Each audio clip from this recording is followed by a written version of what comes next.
Hello అండి. అందరికీ నమస్కారం.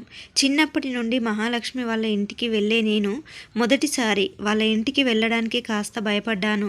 భయపడితే ఇక పని కాదని నాకు నేను ధైర్యం చెప్పుకొని వాళ్ళ ఇంటికి వెళ్ళాను. అప్పటికే వాళ్ళ అమ్మా నాన్న సోఫాలో కూర్చొని టీవీ చూస్తున్నారు. నేను రావడం చూసి ఎప్పుడు ఆనందంగా పలకరించేవాళ్ళు కాస్త చిరాగ్గా మొహాలు పెట్టారు. ఆ రోజు ఇంకా ఎలా అయినా వాళ్ళతో విషయం చెప్పి మహాలక్ష్మితో నా పెళ్ళికి ఒప్పించాలని బలంగా నిర్ణయం తీసుకున్నాను.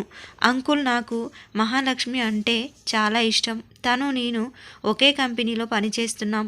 ఇప్పుడు తనని పెళ్లి చేసుకోవాలనుకుంటున్నాను. మీరు ఒప్పుకుంటే మా పెళ్లి పెద్దల సాక్షిగా అంగరంగ వైభవంగా జరుగుతుంది. మీ కూతుర్ని మీరు ఎంత గొప్పగా పెంచారో అంతే గొప్పగా నేను కూడా తనని చూసుకుంటా అని చెప్పేసరికి పల్లెటూరులో మూలికలు ఔషధాలు గురించి చెప్పి మోసం చేసి మా కూతుర్ని మీ ఊరికి తీసుకెళ్ళినంత సులభం కాదు. నా కూతుర్ని నీకు ఇచ్చి పెళ్లి చేయడం. అయినా ఏముందని నీకు ఇచ్చి పెళ్లి చేయాలి? నువ్వు ఒక పల్లెటూరోడివి. మా అమ్మాయితో సమానంగా జాబ్ చేసినంత మాత్రాన మా అమ్మాయిని ఇస్తానని ఎలా అనుకున్నావు? నువ్వు మహాలక్ష్మి చిన్నప్పటి నుండి కలిసి చదువుకున్నారని ఒకే ఒక కారణం వల్ల నిన్ను వదిలేస్తున్నా, లేకపోతే కొట్టి బయటపడేసేవాడిని అని కోప్పడ్డారు. అవన్నీ విన్న మహాలక్ష్మి ఒక్క మాట కూడా అనకుండా దూరం నుండి అలా చూస్తూ ఉండిపోయింది. వాళ్ళ నాన్న కాళ్ళపై పడి ఎలా అయినా నాకు మహాలక్ష్మిని ఇవ్వమని ప్రాధేయపడ్డాను. తను కాదని కాలితో తన్నిన ఆంటీ కాళ్ళు పట్టుకొని బ్రతిమిలాడాను. ఆవిడ కూడా నేనంటే ఇష్టం లేనట్టు నెట్టేసింది. ఇవన్నీ చూసిన మహాలక్ష్మి నేనంటే ఇష్టమని ఒక్క మాట కూడా చెప్పకుండా తన రూంలోకి వెళ్ళి తలుపులు వేసుకుంది. తను వేసిన ఆ తలుపు గదికి కాదు, శాశ్వతంగా నా మదికి, జీవితానికి అని అప్పుడు తెలియలేదు. రోజు ఆఫీస్కి వచ్చే మహాలక్ష్మి ఆ రోజు నుండి ఆఫీస్కు కూడా రావడం మానేసింది. ఏమైందో తెలుసుకుందామని వాళ్ళ ఇంటికి వెళ్తే వాళ్ళ నాన్న కాలర్ పట్టుకొని నన్ను బయటికి నెట్టేశాడు. తను లేకుండా ఆఫీస్కి వెళ్ళడం నాకు చాలా కష్టంగా అనిపించేది. తన కోసం ఎదురు చూస్తూ చూస్తూ చాలా రోజులు గడిచిపోయాయి. తను ఆఫీస్కు రావట్లేదని నేను కూడా సరిగ్గా ఆఫీస్కు వెళ్ళేవాడిని కాదు. ఇంతలోనే ఒకరోజు మహాలక్ష్మికి పెళ్ళి అని తెలిసింది. గుండెలు పగిలేలా ఏడ్చాను. ఏం చెయ్యాలో తెలియలేదు. నా బాధను ఎవరికి చెప్పుకోవాలో అర్థం కాలేదు. తను నన్ను ఎందుకు మోసం చేసిందో, ఎందుకు ఇంట్లో గట్టిగా నిలబడి ఒప్పించలేదో, ఇద్దరం పెళ్లి చేసుకుందామన్న మాటను ఎందుకు నిలబెట్టుకోలేదో, ఇవన్నీ నన్ను పిచ్చివాడిని చేశాయి. వాటిని మర్చిపోవడానికి తాగడం అలవాటు చేసుకున్నాను. పగలంతా తన ఆలోచనల వల్ల కలిగే బాధకి రాత్రైతే ఈ మందే కాస్త సుఖాన్నిస్తుంది. నేను ఆఫీస్కి వెళ్ళకపోవడం వల్ల నా జాబ్ కూడా పోయింది. ఏం చెయ్యాలో తెలియక మా నాన్న నన్ను మా ఊరు తీసుకొని వెళ్ళిపోయాడు. నన్ను, నా పరిస్థితిని చూసి మా అమ్మ బాధపడుతూ తన ఆరోగ్యాన్ని మరింత పాడు చేసుకుంది. నేనేమైపోతానో అనే ఆవేదనతో చనిపోయింది. ఒకేసారి అమ్మ చనిపోవడం, మహాలక్ష్మి వెళ్ళిపోవడం, ఇవన్నీ నన్ను పిచ్చివాడిని చేశాయి. తను మోసం చేసిందని, తన వల్లే నాకు ఈ బాధలన్నీ, ప్రేమ పేరు చెప్పి నన్ను పిచ్చివాడిని చేసిందని ఇలా కనిపించిన ప్రతి ఒక్కరికి తన గురించి, తను నాకు చేసిన మోసం గురించి రోజు చెప్పుకుంటూ అదే పనిగా తాగుతూ బతికేస్తున్నా. ఒకటి మాత్రం నిజం కావేరి, తనను పెళ్లి చేసుకొని తన కోసం నిర్మించిన నా ఆశల అంతఃపురంలో మహారాణిలా చూసుకుందామనుకున్నా. కానీ తను ఆ అంతఃపురాన్ని కూల్చేసి ఆ శిథిలాల కింద నా ఆత్మని వదిలేసి నన్ను జీవశవాన్ని చేసింది. ఇక మిగిలింది కేవలం నా శరీరం మాత్రమే. దానికి ఎలాంటి చలనం లేదు. అందుకే ప్రపంచం నన్ను ఎలా చూస్తున్నా నాకు పట్టింపు లేదు అని జరిగింది చెప్పాడు.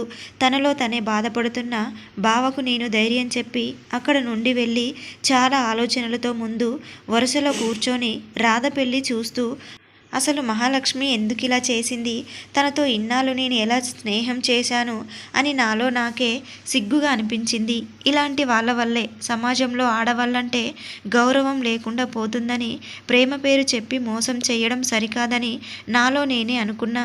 పెళ్ళి అయ్యాక నేరుగా మా ఇంటికి వెళ్ళి మా అమ్మమ్మను ఎందుకు నువ్వు మహాలక్ష్మి వాళ్ళ ఇంటికి వెళ్ళి గొడవ పెట్టుకున్నావు అని అడిగేసరికి అమ్మమ్మ, కావేరి నువ్వు లండన్ వెళ్ళిపోయాక ఒకరోజు నాకు రాధ కనిపించింది. ఉన్నట్టుండి నువ్వెందుకు అసలు లండన్ వెళ్ళావని రాధను అడిగాను. అప్పుడు తను విజయ్ మహాలక్ష్మిల పెళ్లి జరిగితే చూసి నువ్వు తట్టుకోలేవేమోనని ఆలోచిస్తూ నువ్వు లండన్ వెళ్ళిపోయావని చెప్పింది. ఆ విషయం విన్నా నాకు ఒక్కసారిగా ఆశ్చర్యం అనిపించింది. విజయ్ మహాలక్ష్మిని పెళ్లి చేసుకోవడం ఏంటి? వాళ్ళిద్దరూ ఎప్పుడు ప్రేమించుకున్నారు? మా కావేరి ప్రేమించమని అడిగితే తనకు ప్రేమ మీద అభిప్రాయం లేదని చెప్పిన విజయ్ అసలెందుకు మహాలక్ష్మిని ప్రేమించాడు? తను ఏ మాయ మాటలు చెప్పి విజయ్ని వలలో వేసుకుందా అని అసహనానికి గురై కోపం వచ్చి మహాలక్ష్మి వాళ్ళ ఇంటికి వెళ్ళి వాళ్ళ అమ్మ నాన్నతో గొడవ పెట్టుకున్నాను. నీకు విజయ్ అంటే చాలా ఇష్టమని విజయ్ని నీకు ఇచ్చి పెళ్లి చేస్తానని, కొన్ని రోజులు ఆలస్యమైన మీ పెళ్లి ఖచ్చితంగా జరుగుతుందని వాళ్ళ అమ్మాయిని కొంచెం జాగ్రత్తగా పెంచుకోమని చెప్పి అక్కడి నుండి వచ్చేశాను. ఈ విషయం విజయ్కి తెలిసి నాతో గొడవపడి అప్పటి నుండి నాతో మాట్లాడడం మానేశాడు. అయినా నేను వాడి మంచి గురించి ఆలోచిస్తే వాడు మాత్రం నాపై కోప్పడడం నాకు అస్సలు నచ్చలేదు అని అసలు విషయం చెప్పింది. అమ్మమ్మ, నీకు తెలియకుండానే నువ్వు చాలా పెద్ద తప్పు చేశావు. నువ్వు చేసిన గొడవ వలన ఇంట్లో మహాలక్ష్మికి పెళ్లి చేశారు. అది చూసి బావ పిచ్చివాడయ్యాడు. బావని చూసి తట్టుకోలేక అత్తయ్య ప్రాణాలు వదిలింది. నీ తొందరపాటు నిర్ణయం వల్ల జీవితాలే మారిపోయాయి. అయినా నీకు ముందే చెప్పాను కదా విజయ్కి నేనంటే ఇష్టం లేదని. అయినా సరే నువ్వు వాళ్ళ ఇంటికి వెళ్ళి గొడవ పడడం నాకు అస్సలు నచ్చలేదు అనేసరికి, అమ్మమ్మ, తను నిన్ను పెళ్లి చేసుకోవడని చెప్పావు కానీ మహాలక్ష్మిని ప్రేమిస్తున్నాడనే విషయం నాకు చెప్పలేదు. రాధ ద్వారా ఆ విషయం తెలిసేసరికి నాకు చాలా కోపం వచ్చింది. ఎప్పటికైనా విజయ్ మారి నిన్ను పెళ్లి చేసుకుంటాడనే ఆశ నన్ను వాళ్ళ ఇంటి వరకు వెళ్ళి గొడవ పడేలా చేసింది అని చెప్పి నన్ను గట్టిగా పట్టుకొని బోరున ఏడ్చేసింది. మామయ్య ఎలా ఉన్నాడో ఒక్కసారి చూడాలని మా అమ్మమ్మ వాళ్ళ ఊరు బయలుదేరా. మామయ్యను చూడగానే హృదయం తరుక్కుపోయింది. ఎలా ఉన్నారు మామయ్య అని అడిగేసరికి మామయ్య ఒక్కసారిగా కన్నీళ్లు పెట్టేశారు. మేమున్నామని మర్చిపోయావేమో అనుకున్నాను, కానీ గుర్తు పెట్టుకున్నావు అనేసరికి నా కళ్ళ వెంట కన్నీరు అమాంతం వచ్చేశాయి. మా మామయ్యతో ఏం మాట్లాడాలో కూడా తెలియలేదు. అసలు బావ ఎందుకు అలా మారిపోయాడని మా మామయ్యను అడిగాను. మహాలక్ష్మి అని, అదే నీ ఫ్రెండు, తనని ఎంతో గాఢంగా ప్రేమించి తనకు పెళ్ళైందని తెలిసి వీడు పిచ్చివాడైపోయాడు. వీడేదో ప్రయోజకుడయ్యి మమ్మల్ని మా బతుకులను మారుస్తాడని ఆశపడ్డాం. లేక లేక పుట్టిన కొడుకు కదా, ఊర్లోనే ఉంటే మాతో పాటు పొలం పని చేస్తూ కష్టపడతాడేమోనని ఊరికి దూరంగా చదువులకు దగ్గరగా పెంచినా కూడా వీడు చివరికి ఎందుకు పనికిరాని వాడిలా తయారవుతాడని అస్సలు అనుకోలేదు. అంత మా కర్మ. వీడి పరిస్థితి చూసి మీ అత్తయ్య కూడా తనువు చాలింది. పాపం వీడంటే దానికి చాలా ఇష్టం. వీడు గొప్పగా ఏదో సాధిస్తాడని వీడి గురించి ఎప్పుడు గొప్పలు చెప్తూ ఉండేది. ఒక్కసారిగా వీడు ఇలా మారడం చూసి తట్టుకోలేక చనిపోయింది. అది చూసైనా వీడు మారుతాడేమో, వారం రోజులు ఏడ్చి అన్ని మర్చిపోయి మళ్ళీ మామూలు మనిషి అవుతాడేమో అనుకున్నాను.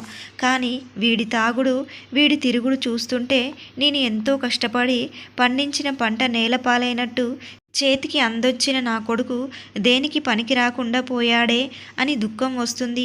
అయినా మహాలక్ష్మి పూర్తిగా ఇష్టపడ్డాకే మీ బావతో కలిసి తిరిగిందా, లేక తన దారి తెలిసే వరకు తిరిగి దారి తెలిసాక వదిలించుకుందా అని మామయ్య అడిగేసరికి ఎలా అయినా మహాలక్ష్మిని కలిసి అసలు ఏమైందో తెలుసుకుందామని చాలా కోపంగా బయలుదేరాను. మా పక్క వీధిలో ఉండే మహాలక్ష్మి ఇంటికి వెళ్ళాను.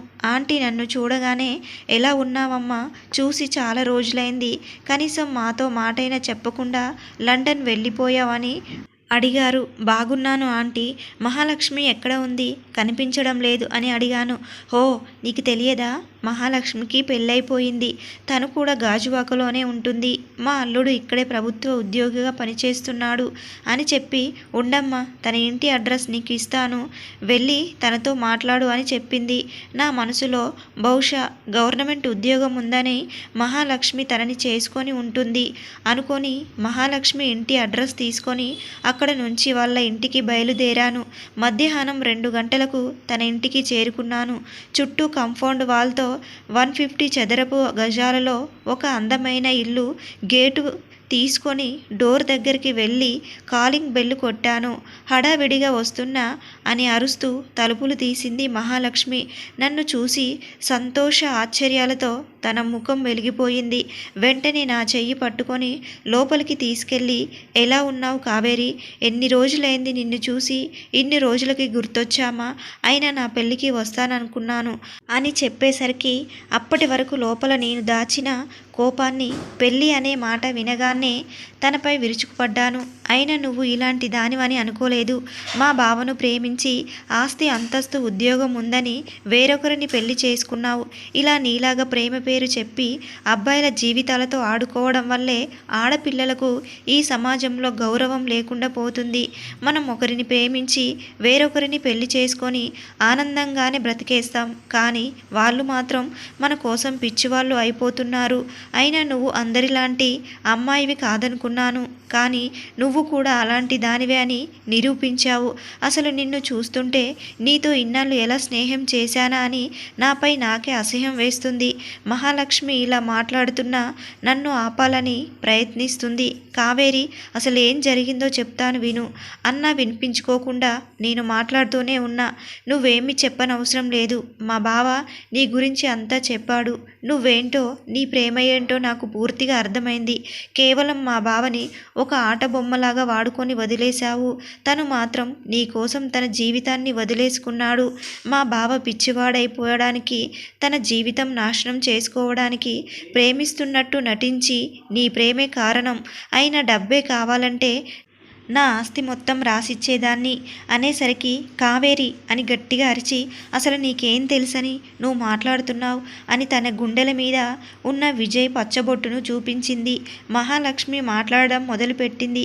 అయినా ప్రేమను కోల్పోవడం అంటే అది ఒకరు మాత్రమే పడే బాధ కాదు. అది ఇద్దరు మనుషులకు సంబంధించిన విషయం. అయినా కాయిన్కి ఒకవైపు చూసి మాట్లాడితే ఏం తెలుస్తుంది? రెండో వైపు కూడా తెలిస్తేనే కదా అసలు ఏం జరిగిందన్నది నీకు అర్థమవుతుంది. నీకు తెలియని నా కథ చెప్తాను విను. 90s లవ్ స్టోరీ 7వ భాగము పూర్తయింది. 8వ భాగంతో మళ్ళీ కలుద్దాం. ఈ వీడియో కనుక మీకు నచ్చితే లైక్ చేయడం అస్సలు మర్చిపోకండి.